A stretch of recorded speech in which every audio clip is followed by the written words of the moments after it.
guys, me joined Maxi, and today I'm here with Savage. Hey. And today he'll be showing us his Tindangle deck profile. So, let's begin. Start off with the main deck. We have the new guy, Tindangle Trinity. He's so good because he summons base Gardena from the deck, and when you leap him off to make a Tindangle guy, searches out the trap card that turns into a quick card to your Tindangle boss guy. It also makes you guys unkillable when it's flipped, so it's good for that. The next one, Tindangle Angel, is a flip, special summon flip monster from your hand or graveyard. So good. For that effect, you just rely on its flip effect to start getting your big guys on board. But other than that, next one, Tindangle Protector. It's at 2 because you don't want to see it at the start because it requires other guys face down to resolve its effect properly. But once you've got the guys on board, it's really good for just keep going and get you into what you need. As you probably all guess, I run all the bigger guys at 2 each. So you got 2 base Gardena, 2 Intruder, and you have 2 Hound. Are Hound and Intruder the only ones with beefy attack? Yes, yes they are. They're the offense then. Yep. Hound is basically it makes itself bigger to do stuff, and if it's sent to the graveyard, it can flip one guy face up. So lets the chain keep going. Intruder is a flip to add or normal summon send, but also when a monster is special summoned in face down defense position, he summons from the graveyard. Really strong. And base Gardena is what the whole deck relies on a lot of the time. If you got a face down monster, you can special summon it in defense position. But other than that, it's used to make all your link guys, or make your big link guy, and to proc the trap card, as you will see later.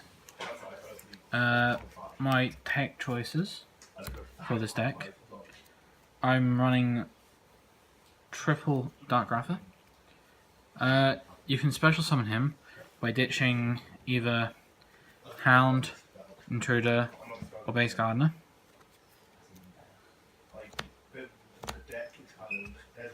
And then once he's on the field, you can then send another dark card, to send a dark from your deck. So it's good for getting rid of the big guys out of your hand. It's also good for setting you up for the trap card for later. The last 2 cards are Assailant. The flip effect is not as useful, but if you're in desperate need of blowing up something, sure, why not? But the sending effect. When this card is sent from the hand to the graveyard, I can target one flip effect monster in my graveyard, except himself, and add that card to my hand. So, if I really need one of my flip effect guys in my hand, I'll twin twister him off, blowing up 2 back row, and then adding a guy to my hand. Why not? And then finally, Turbus. It's a fiend. Tour guide. It's not tour bus. Tour guide. Wrong one. My apologies. Not entirely awake. Awake. You've got Assailant as a target, and you got Protector, I think it is. Yeah, Protector. As targets for. But once you get them out, you're not going to be overlaying. Quick point. I have link monsters which can use them, which is good, and it sets me up for other plays. And that's why that's in here. My spell lineup, which is a bit bigger than normal. It has more than 3 spells. Yes. We do not run the field spell, as it doesn't really do anything for the deck. They have a field spell. But, yeah. But we run Nigel's Protection at 3. It's a protection for your guys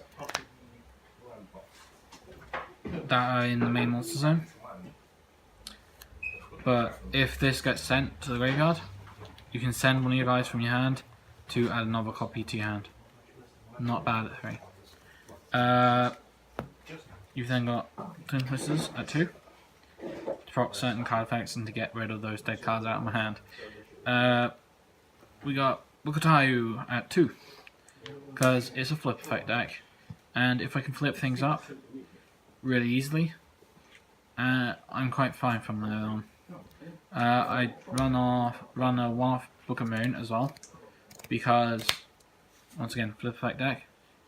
It can also delay your opponent from going into their extra deck. I mean, if you see him with like 2 guys on board, you might want to Book of Moon one of them. Stop them from either linking or exeasing or synchroing. Then we got Foolish, send guys from deck to grave. Ideally, it's going to be for Intruder, set them up. Foolish Burial Goods, so that I can get an Agile's Protection in play, or I can get a Tindangle Delaunay in play, as you'll see later. And finally, Raigeki and Reborn, as per normal. Yeah, just generic staples. Yeah. Trap wise, I'm running 1 Gergonne's End. I can search it out the deck, and it's dead any other way. So it's good as a one-off because it's equipped to my big Tindangle boss guy. Otherwise, I would run it at 3. But because it's only for my big boss guy, it's in at 1. Then we have Tindangle Delaunay. It's an easy way to make my boss guy out of nowhere. If I've got 3 Tindangles in my graveyard with different names, and I take damage, I can blow up the monster that did the damage and then summon the Tindangle Acute Cerberus from my extra deck. Also, whilst it's in the grave, and I have no monster in the extra monster zone, I can banish it from the grave, special summon 3 Tindangle monsters from my graveyard with different names, in face down or face up. Attack position? Face down, defense position. I can't remember if it was face up, attack position. Nope, that was a different card. Special summon in face down defense position. Yeah. So just special summons in face down defense position. Which is good for the deck. Yeah. Then we got the staples, Stormings. Why not? Lost Winds. Why not? I'm running back to the front at 2. I need the space for the other cards, so I'm running at 2. Turns out it works better for the deck anyway. And then finally Warning and Bottomless. And that's the main deck. Now, extra deck. I'm only running 2 of the boss guy because it requires 3 guys to make, or if I cheat out. These are so strong once you got 3 guys in the grave with different names, including the base Gardena. After that, it's pretty OP from there, because gains an extra 500 attack for each guy, each Tindangle guy that is in its link zone. Sure. So that's why I run that too. my Link 2s. Underclock. Generic, good. The ones that I'm running because of the deck it is in. I'm running 2 Master Archfiends. Masterking Archfiend. Masterking Archfiend, I missed the king part. Because it requires 2 Fiends. Which is what What does Turbos that even do? to a guide. What's turn during the standby phase, pay 5 life points, or destroy this card. Okay, it's a must pay, okay. Once per chain, if you pay life points except during the damage step, you can send 1 Fiend monster from your deck to the graveyard with attack or defense equal to the amount paid.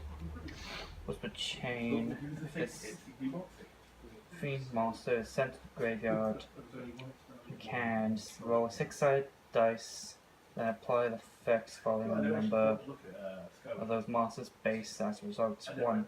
Add to your hand. 2, 3, 4, 5. Shuffle in the deck. 6. Summon it. Huh. Okay. It did more than what I thought it did. Yeah, it sets up any card, well, a card that I need in the graveyard. So, say I haven't got a base card in play, it sets up. And then afterwards I'll link it off to make Decode. I'm running a one-off Subterror Behemoth Fiendess. My apologies. The reason why it's a one-off is because it requires 2 flip monsters. Not so easy to do, and if I do have flip monsters face up, I'm most likely to have 3, and I'm going to hit Acute Cerberus. Link 3, I have a Decode, as per normal, and then I have a Borreload. Don't need to explain that. Then we go into the Xyz. Gagaga Castel, Cowboy, Dweller, followed by the one and only Utopia package. As you'll all realise, I put this kind of lineup in rank 4 decks. Yeah, you always all the do. time. But that is anything else you want to say about Tindangles. As soon as the Cyber Horizon? That one comes out, I believe July. we'll be doing an update. Oh, what? Tindangle coming in that? Nope. There is a card in there which actually benefits the Tindangles. So, Fair. Let's just see if you pull it from your box, because we all know you buy one. if I don't, I'll buy it. Yeah, so yeah, that's been the Tindangle deck profile. Hope you guys enjoyed, and yeah, see you guys in the next video.